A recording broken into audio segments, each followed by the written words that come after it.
Everyone, I am doctor Rajpal. तो इस video में मैं आपसे ये चर्चा करने वाला हूँ विदा हिंदी के एक आर्टिकल से है 15 अगस्त 1947 को बापू कहाँ।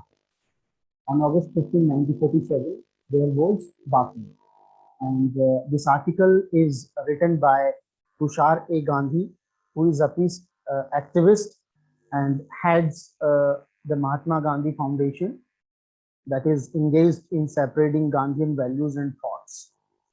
सो 15 अगस्त 1947 को गांधी जी कहाँ थे, क्या कर रहे थे, उससे पहले का घटनाक्रम क्या था, ये सारी महत्वपूर्ण जानकारी जो आपके लिए रुचिकर होगी वो इस वीडियो में मैं आपसे शेयर करने वाला हूँ। लेकिन उससे पहले मैं चाहूंगा कि जो टैग की स्टैंडर्डाइज प्रैक्टिस है, as the caption reads, vocabulary with synonyms. So let's take up that exercise first, so that we contribute to your linguistic enhancement. That is one of the main objectives of TEC. So the first word is pacify, and it means to make somebody who is angry or upset become calm and quiet. एक व्यक्ति जो गुस्से में है उसको शांत करना. Its synonyms are placate, mollify, and soothe. Next to pacify is persist, और इसका मतलब कोई चीज जब डिफिकल्टीज और विरोध के बावजूद भी कंटिन्यू करती है, continue to exist, that is persist. And its synonyms are continue, prevail, and linger. Then pacify, persist, and next word is retinue. Retinue means a group of people who travel with an important person to provide help and support. किसी विशेष व्यक्ति के साथ में जो एक पूरा group चलता है उसको रिटेन्यू बोलते हैं. And its synonyms are encourage, crew, and escort. Relinquish, it means to stop having something, especially when this happens unwillingly. जब कोई चीज घटित होना बंद हो जाए जिसको कि आप चाहते नहीं हो कि वो बंद हो और वो चीज खत्म हो जाए, बंद हो जाए, that is relinquish. It means give up, abandon, and surrender. Oblivious, not aware of something. Synonyms are inattentive, unconcerned, unfamiliar. Then comes camaraderie, a feeling of friendship and trust among people who work or spend a lot of time together. वो व्यक्ति जो एक साथ लंबा समय व्यतीत करते हैं. Its synonyms are intimacy, companionship, togetherness. Next is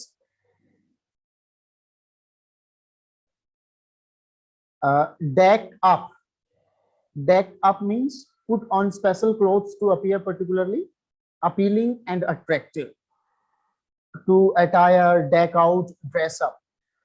अपने आप को बेस्ट अटायर में, बेस्ट आउटफिट में लेके आना, that is deck up. At the helm, at the top of, किसी चीज के टॉप पे, in charge of an organisation, project, etcetera, that is at the helm. For example, so and so is at the helm of affairs. सारे फैसले उसी के होते हैं. And next word is douse, to stop a fire from burning by pouring water over it. आग के ऊपर पानी डालना ताकि वो और फैलने से उसको रोका जा सके. आग को बुझाने के लिए उस पर जो पानी डाला जाता है, that is dousing. To put out a light, और डाउज का मतलब किसी लाइट को बुझा देना भी होता है.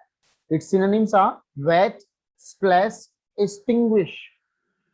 And then dilapidated, old and in very bad condition. It is used for building and furniture. Dilapidated, old and in a very bad condition. कोई चीज बहुत पुरानी है, बिल्डिंग और फर्नीचर, और बहुत ही बुरी स्थिति में है, दयनीय स्थिति में है. Its synonyms are ramshackle, broken down, and shabby. Hot-head, a person who often acts too quickly without thinking of what might happen. एक ऐसा व्यक्ति जो बिना सोचे समझे चीजों को करता है, hot head. Its synonyms are instigator, radical and incendiary. Incendiary, incendiary speeches, जो भड़काऊ भाषण होते हैं. This word has also been discussed while sharing the vocabulary on Dr. Sasi Tharoor's book, An Era of Darkness. Those of you who are new on this channel may also savor the textual taste and can enhance your vocabulary through those 15 lectures. That's a 15 lecture long series on Dr. Sasi Tharoor's book, An Era of Darkness, that you can find as one of the playlists of tech, this channel, that is Transform and Empower through Communication.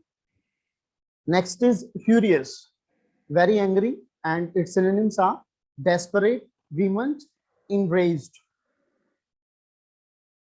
Rescue, to save somebody, something from a dangerous or harmful position. किसी व्यक्ति को या किसी चीज को किसी भयावह स्थिति से बचाना. And that means its synonyms are save, relief, and salvage. So this has been in the vocabulary portion. I hope you must have enjoyed this part, and now I would be taking up the issues and the happenings, the national happenings regarding Gandhi's presence on 15th August 1947.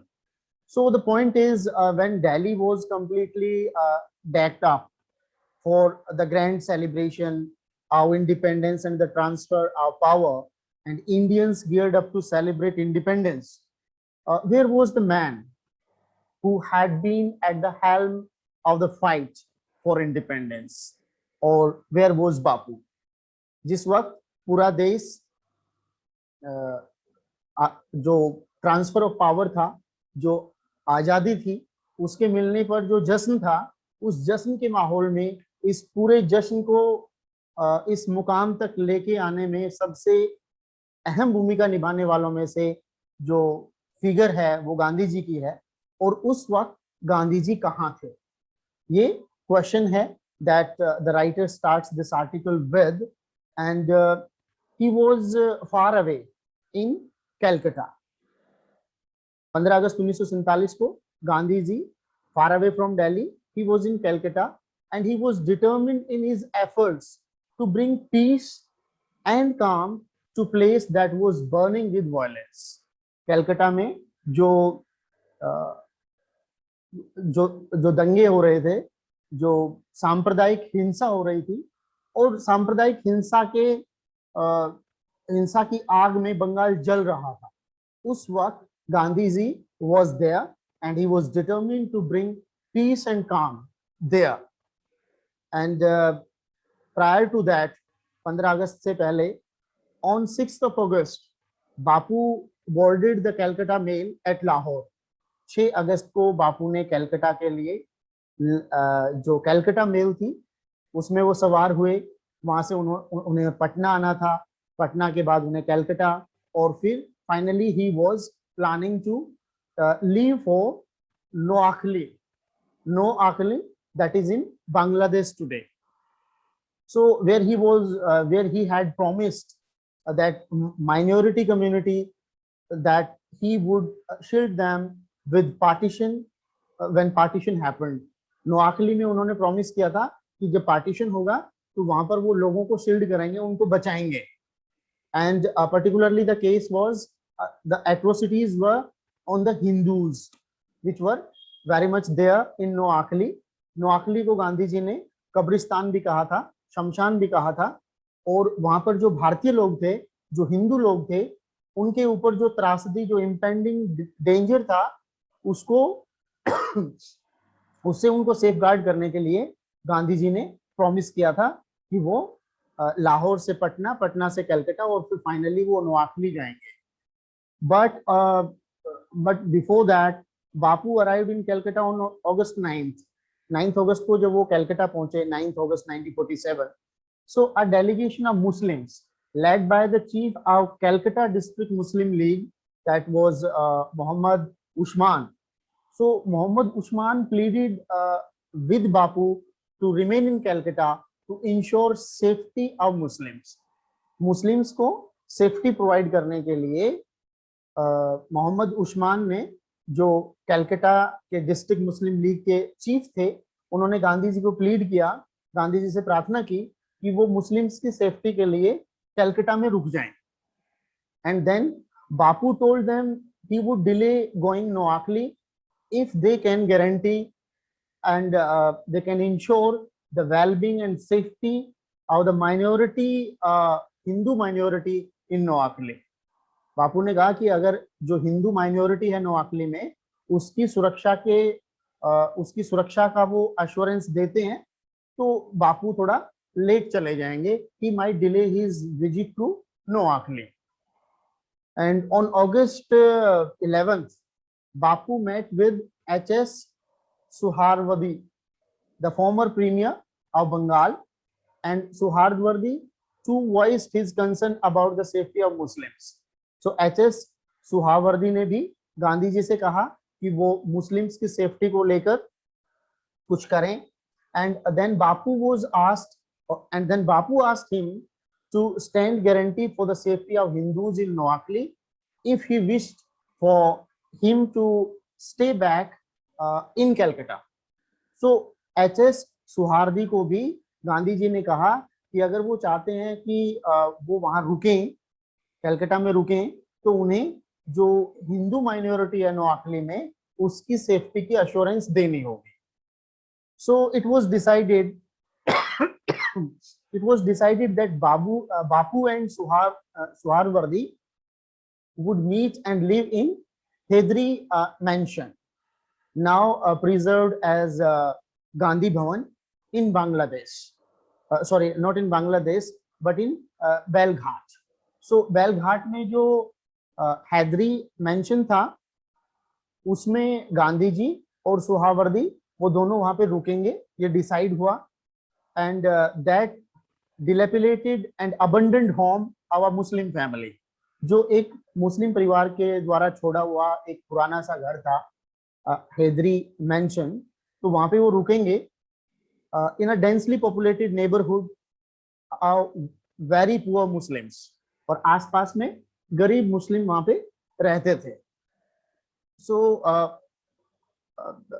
Gandhiji stayed there, and Gandhiji and Suhawardi were greeted by furious Hindus, particularly Hindu hotheads. They thought that Gandhiji was not doing a fair thing, and they blamed Gandhiji that Gandhi has come to the rescue of the Muslims, and therefore they become very furious. बहुत ज्यादा भयावक हो गए, उग्र हो गए. उनको लगा कि गांधी जी मुस्लिम्स के बचाव में उतर आए हैं. उसके बाद गांधी जी ने उनको पैसिफाई करने की कोशिश की, और एग्जैक्टली उन्होंने कहा, Bapu told the Hindu hotheads that I am going to put myself under your protection. Gandhi ji ने कहा कि मैं आपको आपकी प्रोटेक्शन में रख रहा हूं.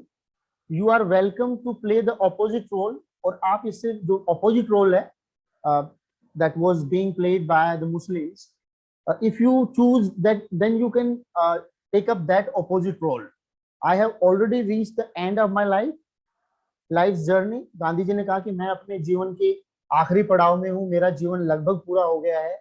I have not much further to go. मुझे बहुत आगे जाना भी नहीं है. And I have nearly reached the end of my life, and I am not going to go any further now. So I have given the same ultimatum. He gives them an ultimatum, and the ultimatum is this, that if you are again going to be violent with Muslims, and if the Muslims are going to be violent against the Hindu minority in Noakhali, then I'm not going to witness this bloodshed any longer. So उन्होंने कहा कि मेरे जीवन का अंत नजदीक है, और मैं इस bloodshed को नहीं देखूंगा, and I would fast into death, और मैं आमरण अनशन करूंगा. ये वार्निंग एक तरीके का गांधी जी ने हिंदू हॉट हेड्स को दिया. और इसके बाद जो हुआ वो बहुत ही रुचिकर है कि 14 अगस्त को क्या हुआ. So, speaking at the prayer meeting at uh, in the evening on 14th of August, Bapu invited everyone to observe a 24-hour fast and pray for the well-being of India and to spend the day hand spinning. वो सारी चीजें उन्होंने कि 24 hours का fast रहेगा और wheel को spin करना है और इंडिया की वेलबींग के लिए प्रे करना है. ये सारी बातें उन्होंने 14 अगस्त को जनरल जो प्रेयर थी उसमें कही. And after the prayers Hydari mansion was again attack. 14 अगस्त को जैसे ही शाम की प्रेयर हुई उसके बाद में हैदरी मेंशन जो मुस्लिम्स के द्वारा छोड़ा हुआ एक पुराना घर था जिसमें Gandhi ji was staying with a prominent Muslim leader, so उस पे अटैक हुआ. Stones crashed against the windows, shattering glass panes and showering Bapu and the occupants with the fragments of the glass. उस पे पूरी पत्थरबाजी हुई. जो विंडो पेन्स थे ग्लास के वो टूट गए और वहां पर पूरा का पूरा एक बहुत ही वायलेंट सीन क्रिएट हो जाता है.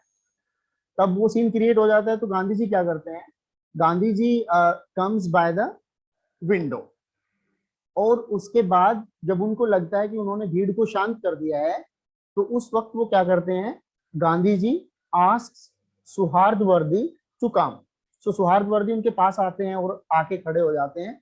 गांधी जी उनकी बैग को पैक करते हैं और उस वक्त सुहार्दी जो कलकत्ता में वायलेंस हुआ उसके लिए अपोलोजाइज करते हैं और उस अपोलॉजी के साथ में वहां पे एक टर्निंग पॉइंट आ जाता है और सारे लोग शांत हो जाते हैं. अब करीब करीब 11 बज चुके हैं. पथराव हुआ था, पत्थरबाजी हुई थी. गांधी जी ने लोगों को अपने आर्गुमेंट से, अपने भाषण से, अपने जो उनका एक हिंदू मुस्लिम एकता का जो मिशन था उसके तहत उन्होंने उनको शांत किया और 11 बजे के बाद जो शीशे घर में बिखरे हुए थे उनको साफ किया गया. गांधी जी ने उसके बाद में अपने जो डेली रूटीन था उसके तहत चरखा काटा जो कि उनके दिन के भोजन के लिए एक कमाई का स्वरूप था और उसके बाद ही फॉल अस्लीप. उसके बाद में वो एक सिंपल सी मैट्रेस पे एक पुराने से घर में जो हैदरी मेंशन था उसमें एक फटी हुई कारपेट पे गांधी जी सो गए. और इसी वक्त at the midnight on August 14-15, 1947 India rejoiced its newly acquired freedom. India was free now, and in the central hall of the parliament, in grand ceremony, the British relinquished the power and the अंतरिम government took charge. So एक side में देखिए एक national hero जिसने आजादी के लिए आंदोलन किए और एक महत्वपूर्ण रोल अदा किया, वो महात्मा. इसीलिए कहा जाता है कि महात्मा कहलाना बड़ा चैलेंजिंग है. सो वो महात्मा 12 बजे के आसपास मिडनाइट के टाइम पे एक फटी कारपेट पे एक पुराने घर में सो रहे हैं और इधर Pandit Nehru is making the historical speech that is pressed with destiny. So at this time Pandit Nehru makes this speech pressed with destiny, which would be oft quoted later in India's history, and that has been. So ये बड़ा oft quoted speech है भारतीय इतिहास में. So एक वक्त Pandit Nehru midnight 15th अगस्त 1947 को pressed with destiny अपना स्पीच दे रही हैं. दूसरी साइड में महात्मा गांधी कलकत्ता में एक पुराने घर में एक फटी हुई कारपेट पे सो रहे हैं. सो 15 अगस्त 1947 को गांधी जी कलकत्ता में जो दंगों की आग थी उसको बुझा रहे थे, and he was living his routine life like spinning of the wheel and addressing people at prayers, evening meetings and morning meetings and all that. So अब बात आती है 14 अगस्त और 15 अगस्त की जो मिडनाइट थी उसके बाद क्या होता है.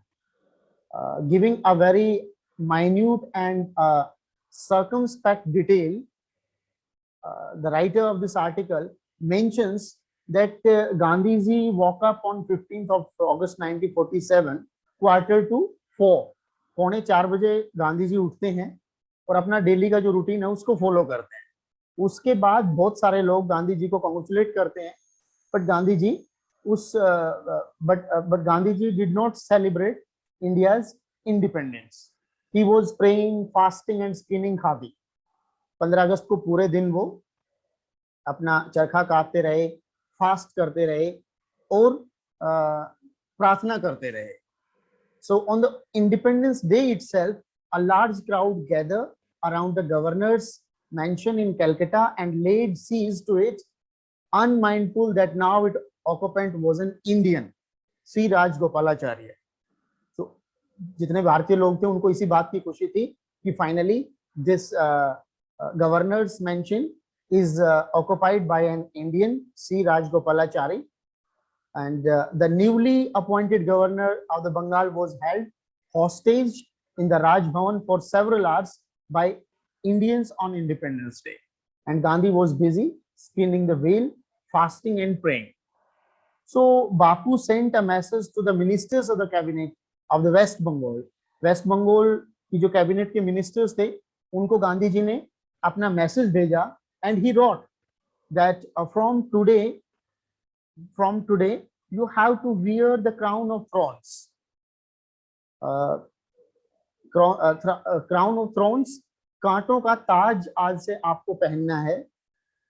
Strive ceaselessly to cultivate truth and non-violence. His perennial focus was on truth and non-violence. So he advises the ministers of the Bengal cabinet that they are going to wear the crown of thorns and they have to ceaselessly cultivate truth and non-violence, be humble, and he also advised them not to be corrupt as power corrupts. Gandhi ji ने कहा कि power corrupt करती है और आपको corrupt नहीं होना है, बल्कि you have to serve the people of India living in the villages. Bharat के लोग जो गांव में रह रहे हैं उनकी सेवा करनी है. पीपल ऑफ इंडिया की एज ए होल आपको सेवा करनी है. And at the prayer meeting that evening, finally शाम को जो प्रेयर मीटिंग होती है उसमें Bapu congratulated Calcutta for the companionship that was displayed by Hindus and Muslims. जो harmonious companionship थी after so much of tension, उसके लिए गांधी जी ने हिंदुओं को और मुसलमानों को congratulate किया. Muslims shouted the same slogans of joy as the Hindus. और उस वक्त हिंदूज ने और मुस्लिम्स ने सेम स्लोगन्स को शाउट किया. They flew the tricolor without the slightest hesitation. और जो भारतीय तिरंगा झंडा है उसको उन दोनों ही कम्युनिटीज के लोगों ने बिना किसी हेजिटेशन के फहराया. और इस प्रकार से गांधी जी ने 15 अगस्त 1947 का जो दिन था वो कैलकाटा में बिताया. So the entire घटनाक्रम, this entire episode that was impacting very heavily on national life was very traumatic because of the trauma of the partition. So when Nehru was making this speech, the oft-quoted speech of Indian history, the Tryst with Destiny, Gandhi was busy. Gandhi was wholeheartedly engaged in his mission for bringing harmony between Hindus and Muslims. So Gandhi ji 15 अगस्त 1947 को कलकत्ता में थे और जो सांप्रदायिक दंगे थे, सांप्रदायिक दंगों की जो आग थी उसको बुझाने का काम कर रहे थे. उम्मीद करता हूं आपको ये जानकारी रुचिकर लगी होगी और वोकैबुलरी सेक्शन को भी आपने एंजॉय किया होगा. अब मैं आपसे चाहूंगा कि अगर आपने अभी तक टैग को सब्सक्राइब नहीं किया है तो प्लीज इस चैनल को सब्सक्राइब करिए, so that you can make the most of the videos to be uploaded on this wonderful platform for newspaper analysis. Thank you so much for watching. Like, share and comment. Thank you.